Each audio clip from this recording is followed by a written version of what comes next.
Stalker series is one of the most polarizing game series, perhaps of all time. When you talk to people about it, they either seem to love or hate it, and I know in my experience with playing it that I'm always at a similar impasse.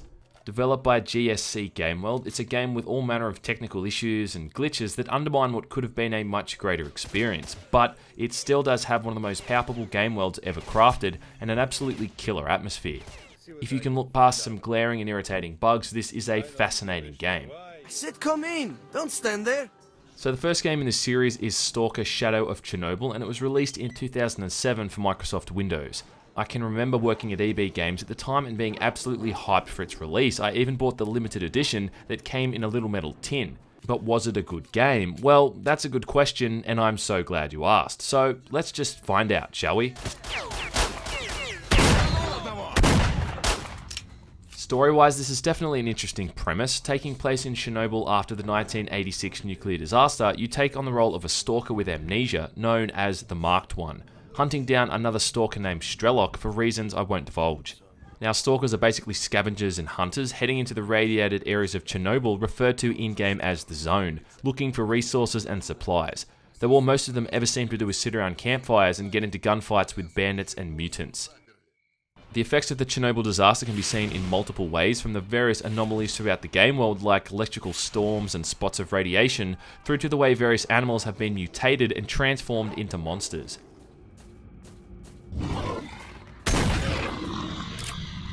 Graphically, it shows its age in certain ways. Some of the character models do look a bit dated, but the environments are still very impressive to look at. I love the way NPCs send out dynamic light with their flashlights, and the way that thunder visually affects your surroundings. Night and day cycle as you move through the environment, and all of the elements interact with one another in a way that's really impressive to behold. You know, you might see a group of bandits fighting the military, for instance, or suddenly find yourself hunted down by a pack of wild dogs. There was a moment where I was in a gunfight with the military during a heavy thunderstorm, and to say it was atmospheric as hell is a total understatement. What happens during these moments almost seems scripted, but when you try them again on a separate playthrough, it always plays out in an entirely different way. Life in the zone goes on, whether or not you're around to witness it, and it can be common to come back to an area and find the inhabitants inexplicably dead, which can be irritating if that was somewhere that you needed to hand a quest in, but I'll touch on that later in the review.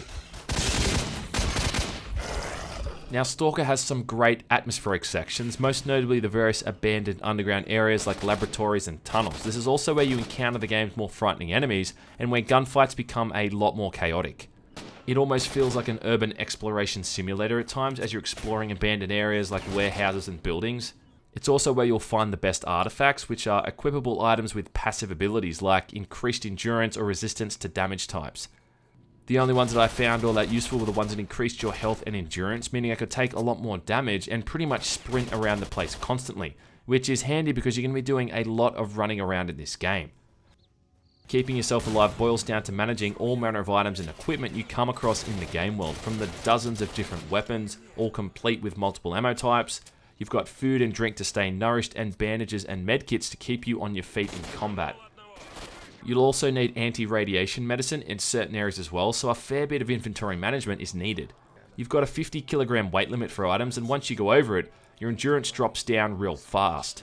On top of that, all the armor you wear will offer up protection against all manner of damage types like electrical, fire, etc. It's a lot to contend with. The shooting has something of a tactical feel, using iron sights and a recoil system with an older, fixed health bar approach.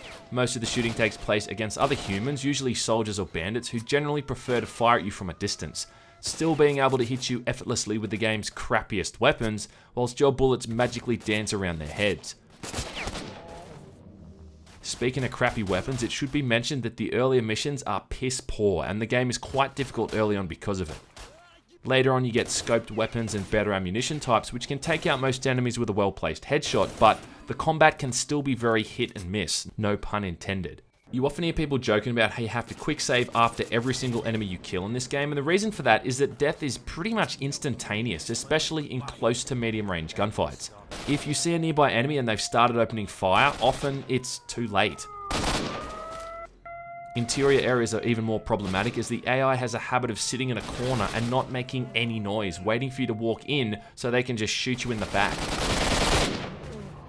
In opened up areas, you're often up against half a dozen enemies at once, and you're something of a sitting duck, made worse by the fact that crouching barely does a goddamn thing, so you're very limited in terms of what cover you've got. Fighting the mutants is even more irritating as you empty an entire magazine into their face at point blank range, and yet they still keep coming. As I mentioned earlier, there's all manner of side missions you can complete for various NPCs you encounter throughout the game world, all who work for different factions, and pretty much all of them just involve going to a certain place, killing or collecting something before just trekking back and turning it in. That's if the NPC hasn't been killed in your absence. There are dozens and dozens of these side missions, and this should be a good thing overall. I mean, the game world is extremely large, but the issue is that the maps are split up into smaller areas, and quests aren't often streamlined. For instance, someone might give you 4 different side missions, but these missions will literally take place on opposite sides of the game world, and they've often got time limits. You know how in other games, say like, Borderlands, NPCs will give you a series of missions that generally take place in the same vicinity? Well, that doesn't happen in Stalker, and it can be a real pain in the ass. Considering the reward for these missions is usually just extra cash, something you really do not need, there's very little incentive to complete them. Stalker also has some pretty big technical issues, from the glitches and bugs I just spoke about, but also general performance problems. Loading times are just horrendous. Yes, horrendous. Without tweaking anything, the load times will take anywhere from 2 to 5 minutes every single time you enter a new area, and roughly 1 or 2 minutes every time you die and have to quick load. Now, I was able to fix this by editing my registry. Apparently Steam was causing problems with the game or something like that, but even with this fix, there's still lots of stuttering in game when you're entering new areas, as the game kinda loads in all the new content. There's a few other general things that piss me off, like how certain ammo types are practically non-existent. I'm really not a fan of the map system either, which is just criminally unhelpful at telling you where the hell you are. And also, certain enemy types are just way too overpowered and can take an absolute pounding before dying. But this is really what playing Stalker is all about, these kind of half-baked game mechanics and technical issues that are going to confront and irritate you almost constantly. And your enjoyment from the game overall is going to boil down to whether or not you can look past it all and tolerate it on the whole. And I don't care about the mods that can supposedly fix this stuff. I mean, there's a huge argument about whether or not these mods fix the game for better or worse. But the base game is definitely flawed, and that's something you can't argue with. On that note, Stalker is really one of those love it or hate it type of games, and I think everyone who plays it is really going to react in a different way. I mean, the game has 6 endings, for instance. The first time I played Stalker, I absolutely hated it. The second time I played it, I hated it again, but the third time, I think it finally clicked. Is it for everyone? I don't know. What's better, pants or shirts? Left or right, up or down? No one can answer that. And I think I'd have an even amount of backlash whether I congratulate or condemned it. But I guarantee you've not played anything quite like it, and for that alone, it's probably worth checking out. Turn off the crosshair, crank the difficulty up, and get immersed, but just be aware that this is not going to be a smooth ride. Expect turbulence. Get out of here, Stalker.